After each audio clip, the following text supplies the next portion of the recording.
தேர்தல் கூட்டணியில் TTV Dinakaran, OPS ஆகியோரை இணைப்பது குறித்து இபிஎஸ் முடிவெடுப்பார் என்று அண்ணாமலை தெரிவித்தார்.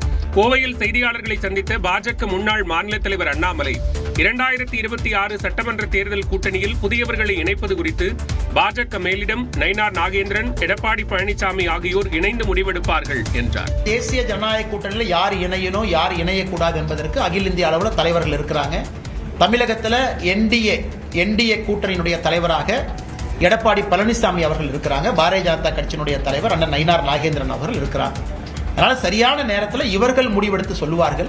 தேசிய ஜனநாயக கூட்டணியில் தேமுதிக, பாமக இணைய விரும்புவதாக அண்ணாமலை கூறினார். இன்னும் நிறைய பேர் இந்த கூட்டணிக்கு வராம இருக்கிறான். உதாரணத்துக்கு தேமுதிக, உதாரணத்துக்கு பாட்டாளி மக்கள் கட்சி, அவங்க எல்லாம் வரும்பொழுது இந்த தேசிய ஜனநாயக கூட்டணி இன்னும் வலிமையாக இருக்கும். அதனால் சம்பந்தப்பட்ட தலைவர்கள் தகுந்த நேரத்தில் உங்களுக்கு பதில் சொல்லுவாங்க. மத்திய உள்துறை அமைச்சர் அமித்ஷா விரைவில் தமிழ்நாடு வர உள்ளதாக அண்ணாமலை தெரிவித்தார். ஈரோட்டில் 2 மணி நேரம் மட்டுமே தவிக தலைவர் விஜய் பிரச்சாரம் செய்ய உள்ளதாக அக்கட்சி நிர்வாக குழு தலைமை ஒருங்கிணைப்பாளர் செங்கோட்டையன் அறிவித்துள்ளார். விஜயமங்கலம் சுங்கச்சாவடி அருகே 18ஆம் தேதி விஜயின் பிரச்சாரம் நடைபெற உள்ள நிலையில் ஈரோட்டில் செங்கோட்டையன் செய்தியாளர்களை சந்தித்தார். அப்போது நிபந்தனைகளுக்கு ஏற்ப ஏற்பாடுகள் நடப்பதாக கூறினார். காலை சரியாக 11 மணியிலிருந்து 1 மணிக்குள் அந்த நிகழ்ச்சி நடைபெற இருக்கிறது. அந்த நடவடிக்கையின் காரணமாக என்னென்ன ஆலோசனை சொல்கிறார்களோ அந்த ஆலோசனையை ஏற்று பணிகளை நிறைவேற்றுவதற்கு நாங்கள் தயாராக இருக்கிறோம். பிரச்சாரம் நடைபெற உள்ள இடம் அறநிலையத்துறைக்கு சொந்தமான இடம் இல்லை என்றும் அவர் விளக்கம் அளித்தார். கொடுப்பது அந்த துறையை சார்ந்திருக்கிற ஆலயத்திற்கு கொடுக்கப்பட வேண்டும். ஆனால் அங்கே கொடுக்கப்படவில்லை.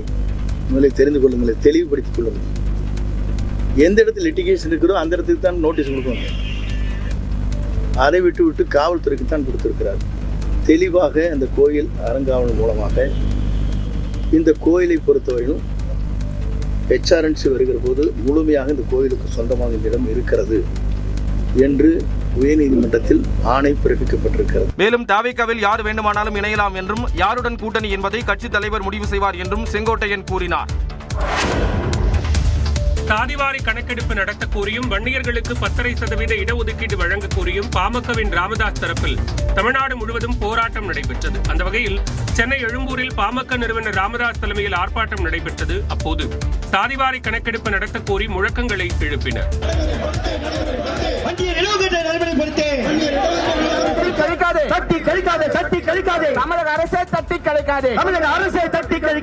தொடர்ந்து பேசிய ராமதாஸ், தமிழ்நாட்டில் உள்ள சாதிகளை 6 தொகுப்புகளாக பிரித்து உரிய இடஒதுக்கீடு வழங்க வேண்டும் என்று வலியுறுத்தினார். கர்நாடகா, கேரளா, இப்படி எல்லா மாநிலங்களிலும் சரியாக இடஒதுக்கீடு கொடுத்திருக்கிறார்கள்.